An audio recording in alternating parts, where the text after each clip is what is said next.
Like most journalists, I'm an idealist. I love unearthing good stories, especially untold stories.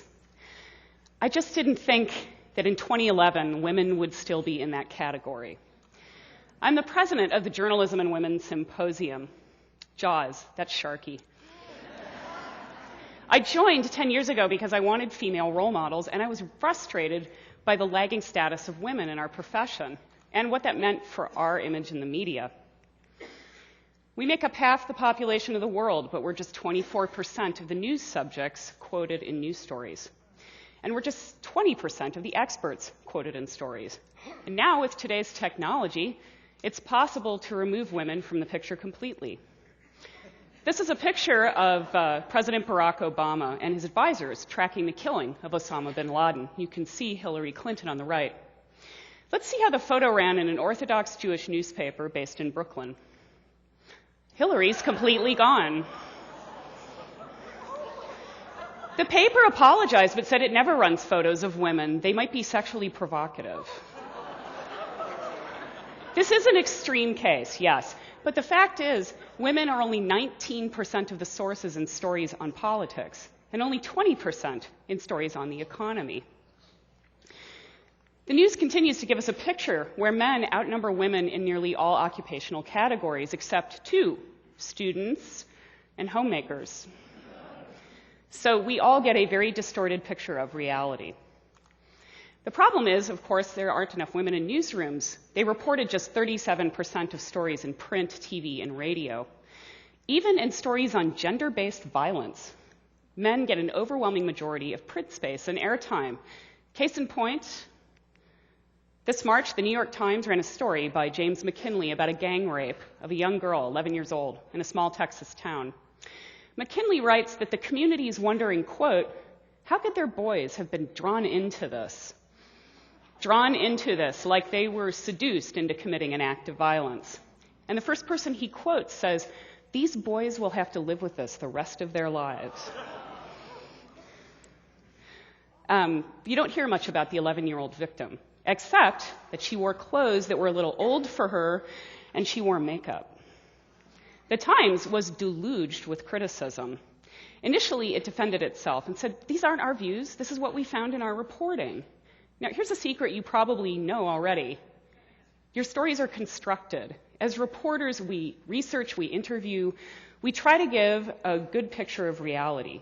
We also have our own unconscious biases. But the Times makes it sound like anyone would have reported this story the same way. I disagree with that. So 3 weeks later, the Times revisits the story. This time, it adds another byline to it with McKinley's, Erica Good.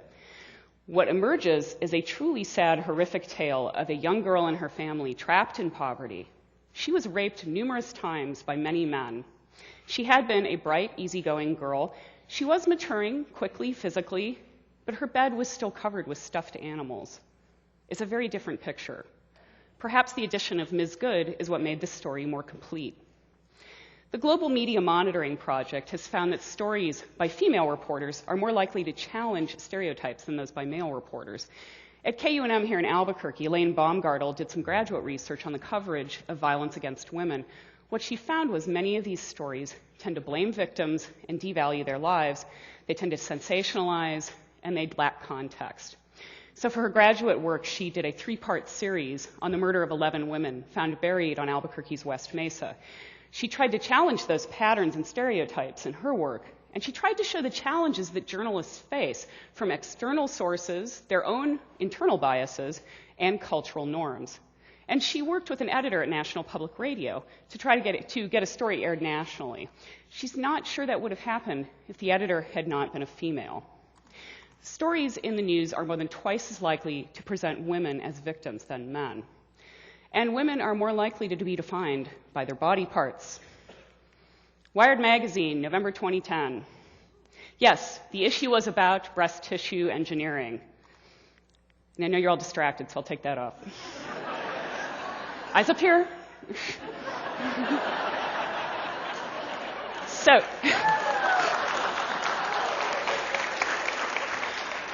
here's the thing. Wired almost never puts women on its cover.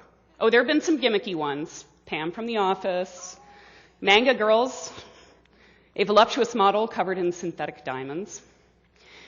Texas State University professor Cindy Royal wondered in her blog, how are young women like her students supposed to feel about their roles in technology reading Wired? Chris Anderson, the editor of Wired, defended his choice and said there aren't enough women, prominent women, in technology to sell a cover, to sell an issue. Part of that is true. There aren't as many prominent women in technology. Here's my problem with that argument. Media tells us every day what's important by the stories they choose and where they place them. It's called agenda setting. How many people knew the founders of Facebook and Google before their faces were on a magazine cover? Putting them there made them more recognizable. Now, Fast Company magazine embraces that idea. This is its cover from November 15th, 2010. The issue is about the most prominent and influential women in technology. Editor Robert Safian told the Poynter Institute, Silicon Valley is very white and very male. But that's not what Fast Company thinks the business world will look like in the future. So it tries to give a picture of where the globalized world is moving. By the way, apparently Wired took all this to heart. This was its issue in April.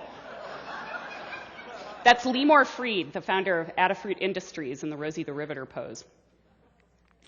It would help to have more women in positions of leadership in media. A recent global survey found that 73% of the top media management jobs are still held by men. But this is also about something far more complex, our own unconscious biases and blind spots.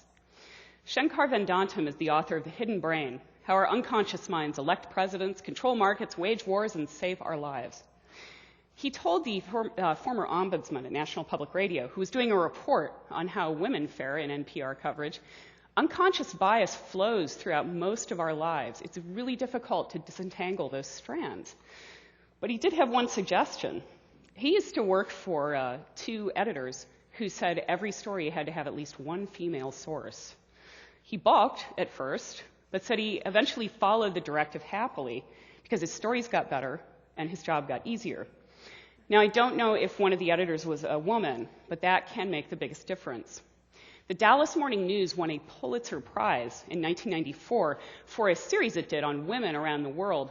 But one of the reporters told me she's convinced it never would have happened if they had not had a female assistant foreign editor. And they would not have gotten some of those stories without female reporters and editors on the ground, particularly one on female genital mutilation. Men just would not be allowed into those situations. This is an important point to consider because much of our foreign policy now revolves around countries where the treatment of women is an issue, such as Afghanistan. What we're told in terms of arguments against leaving this country is that the fate of the women is primary. Now, I'm sure a male reporter in Kabul can find women to interview.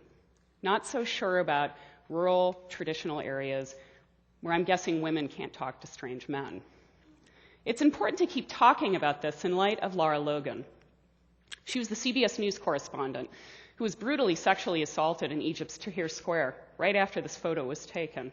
Almost immediately, pundits weighed in, blaming her and saying things like, maybe women shouldn't be sent to cover those stories.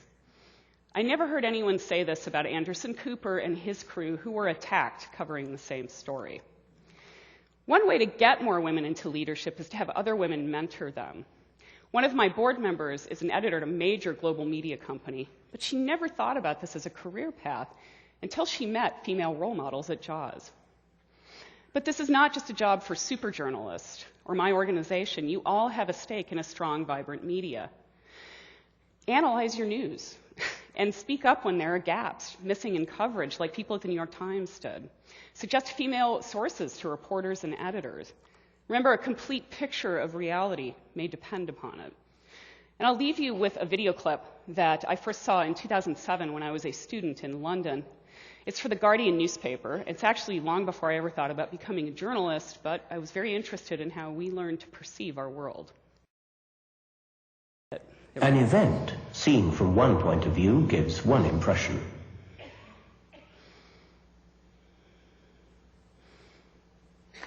Seen from another point of view, it gives quite a different impression. But it's only when you get the whole picture you can fully understand what's going on.